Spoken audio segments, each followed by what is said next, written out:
Now, if we go back to the video, which we are playing for you, I want to show you what this person he said about the Quran, and I want the Muslim to listen carefully. Remember, the video supposedly is about explaining 2 verses in the Quran. And remember, the Quran says, as we showed you, that Allah, He made the Quran clear to you. In order to make it clear, He made it in Arabic. An hour, 2 hours and 7-minute videos to explain 2 verses. Can you believe it? 2 hours and 7 minutes lecturer to explain 2 verses. Do you see how he cleared the Quran? And did he clear it? No, because we die laughing at it. Listen carefully what he will say in the beginning. I will go and let us see when he starts. Sheikh starts getting super high academic, then it's like he's releasing sleeping gas from his mouth, and you just Inna lillahi wa inna ilayhi raji'un, right? And so first thing you hear is Inna alhamdulillah, and the next thing you hear is Aqim salat. That's the only thing you hear. So he's making fun of Islamic teachers. He says something, he ended because he explained nothing, and supposedly he is going to explain to us. Go ahead, mister. Yeah, stop making fun of the rest of the Muslims. He is the genius. So we'll try not to do that, inshallah ta'ala. But anyway, one of the cool things I want to share with you is that one of the most fascinating studies in the Quran is actually how the surahs of the Quran are organized. And this is actually a number of different subjects together. The first subject is how are the surahs themselves organized. Fatiha is first, Baqarah is second, Ali Imran is third, etc., etc. Why are they in this order? Because from a Western academic standpoint, and by the way, the first time I studied Quran seriously, it was not from Muslims. It was from non-Muslims. Take a note. The first time this person, he studied Quran seriously, it was not from Muslims. Muslims never study Quran seriously. Their study is a joke. He learned it from us, how to study Quran seriously. Now listen carefully what he learned.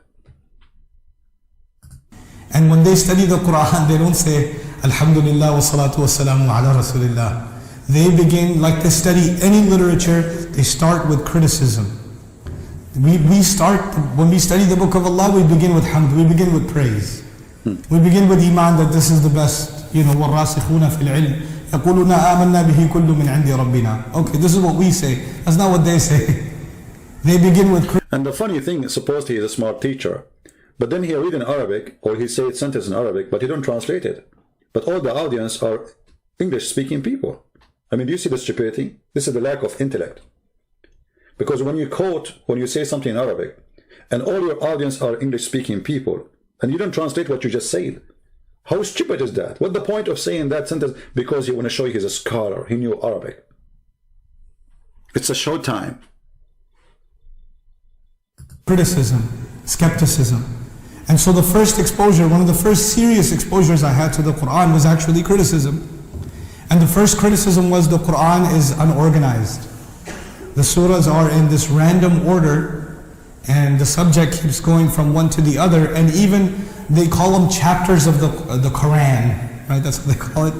But they don't call it surah, they call it a chapter. Even though a chapter and a surah are not the same thing at all. Hold on. They call it a chapter, they don't call it a surah. Why your God, he did not name every surah by surah?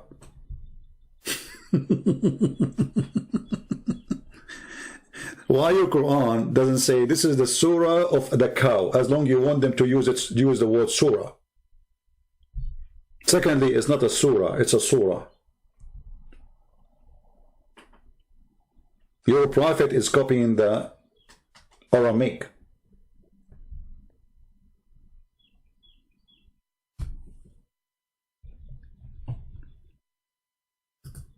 And he mentioned something very important, that those who study the Quran, right away they will find that the Quran is an organized book. Did you hear it, Muslims? And he agreed. And he will agree, and he will confirm that.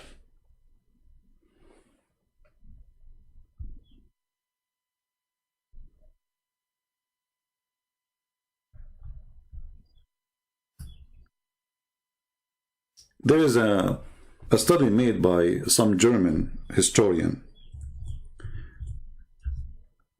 They come with very clear, many good evidence actually, that the Quran was not even in Arabic. This is why we see the word Surah in the Quran, you know, exist. This is the Aramaic way of saying the word. If you ask a Muslim, what is Surah mean? What does Surah mean? Is it a chapter? They say yes. But the Quran never came as a chapter. The guy now, he will tell you how Surah work. What Surah? What does the word Surah mean? He said that the Western, they call it chapter, they don't call it Surah. And he will say to you that there is a difference between them. What is the difference? Listen carefully. The serious exposures I had to the Quran was actually criticism. And the first criticism was the Quran is unorganized. The surahs are in this random order, and the subject keeps going from one to the other, and even they call them chapters of the Quran, right? That's what they call it. But they don't call it surah, they call it a chapter. Even though a chapter and a surah are not the same thing at all. They're not the same. I personally don't agree with the translation of surah as chapter. I don't. Because there's a certain standard in literature for a chapter. A chapter has logical points that are made in chronology. And if a chapter, like chapter 5, is going to repeat something from chapter 3, they won't do it the same way. They'll just say, refer back to chapter 3. Did you hear it, Muslims? This is an organized, smart, intelligent book. And instead of repeating the same stupid thing, we say to you, go and open page number, etc., in chapter, etc. The Quran doesn't do that. And he agreed that the Quran is suffering from the flight of thoughts because a topic have nothing to do with the next topic. So how this can be a book from God? And now he's saying, I don't agree with the chapter because the chapter will make the Quran a perfect organized book. The Quran is not. He just said that. That's what chapters do. They're built chronologically. The other thing about chapters is you cannot begin a book with chapter 12. You can't do it. You have to begin with chapter what? 1. And 1 is the first thing the author writes. Then the author writes 2. Then the author writes 3. Then the author writes 4.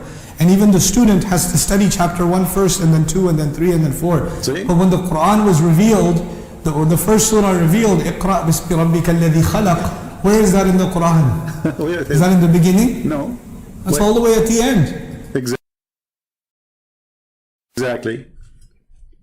This is how a smart, intelligent being, he write a book. So why the Quran is messed up? The first revelation supposedly given to Muhammad is not the first in the book.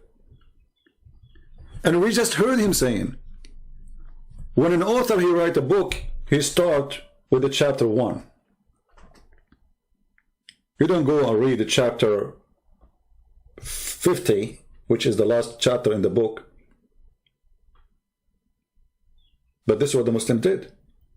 Allah supposedly, he gave Muhammad the chapter of Iqra, the one where Muhammad being squeezed by the guy, the cave. And by the way, the Muslims are not in total agreement about which the first one Muhammad received. They have the different stories about it. But this is the majority. They say that the first one Muhammad received is this chapter. And if we go to the Quran, we will find it, as he said, at the end of the Quran. So how something who is supposedly in the beginning of the Quran become at the end of the Quran? Read carefully. This is chapter 96. This guy, he just destroyed all the claim of Muslims that the Quran is preserved. Because if you Muslim preserve the Quran, you don't change the words of the Quran location. If Allah, he gave it to you first chapter, how you make it number 97? Who gave you authority? If Allah gave you authority, Muslims, show me. Go ahead. How the last chapter, because this is almost at the end. You know, if we check here, you will see there's a few chapters left. This is 96 and the Quran is 114. And they are very small, tiny. The rest, like the one at the end, they are like nothing, stupid verses. I can't even call them verses or chapters. So how you preserve the Quran and yet you change the location of its chapters and verses? If we go to the Quran again, we will check this.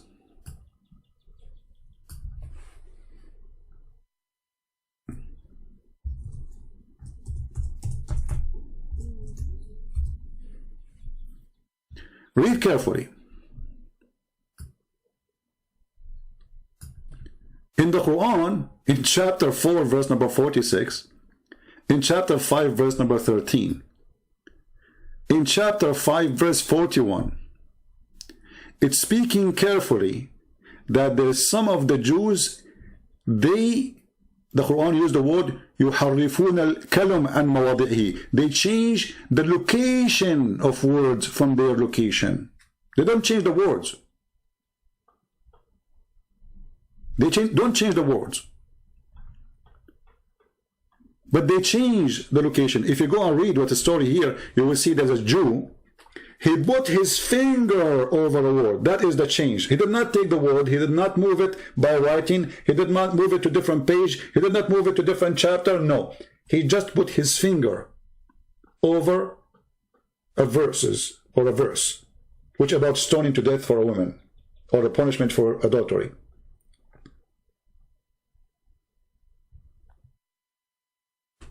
So the Quran saying it's forbidden to change the location of God's words, even by putting your finger in the top of them. So how you Muslim, you change the whole chapters from their locations?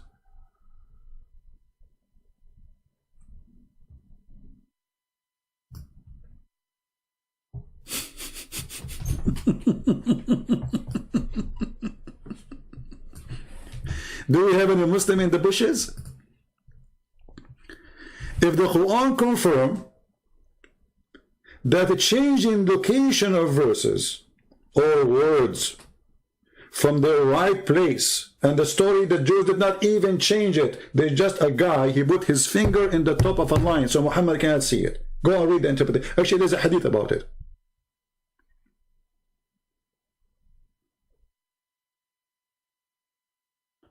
If that is a corruption, by putting your finger over a line in the book, claiming that this is a displace of the words from their location, how about the Muslims who changed the whole Quran location?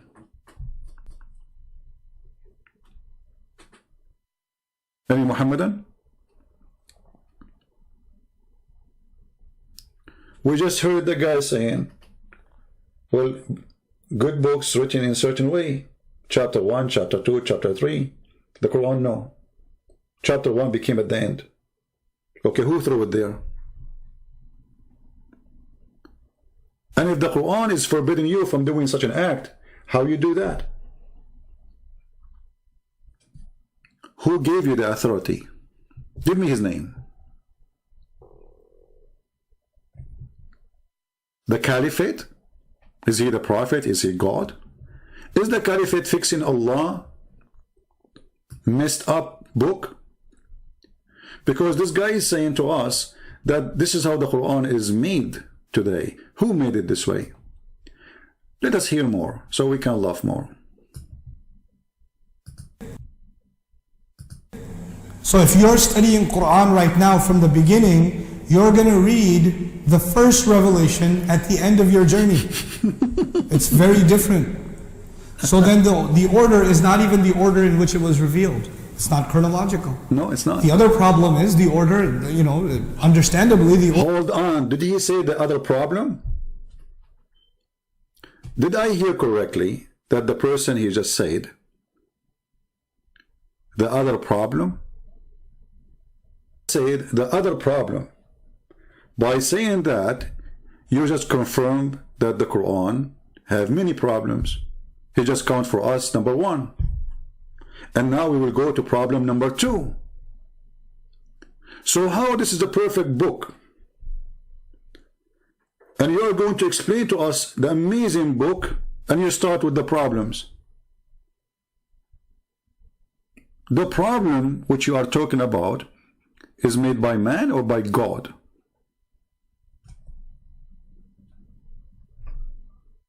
Order is not, it doesn't seem to be organized by subject. What that Did you hear it? The Quran is a messed up book. It's not organized by subject. So why it is not? I mean, have you ever heard of a book? One phrase talking about how to make salad, the verse after it's speaking about oil leaking from the car. He just admitted this book is messed up.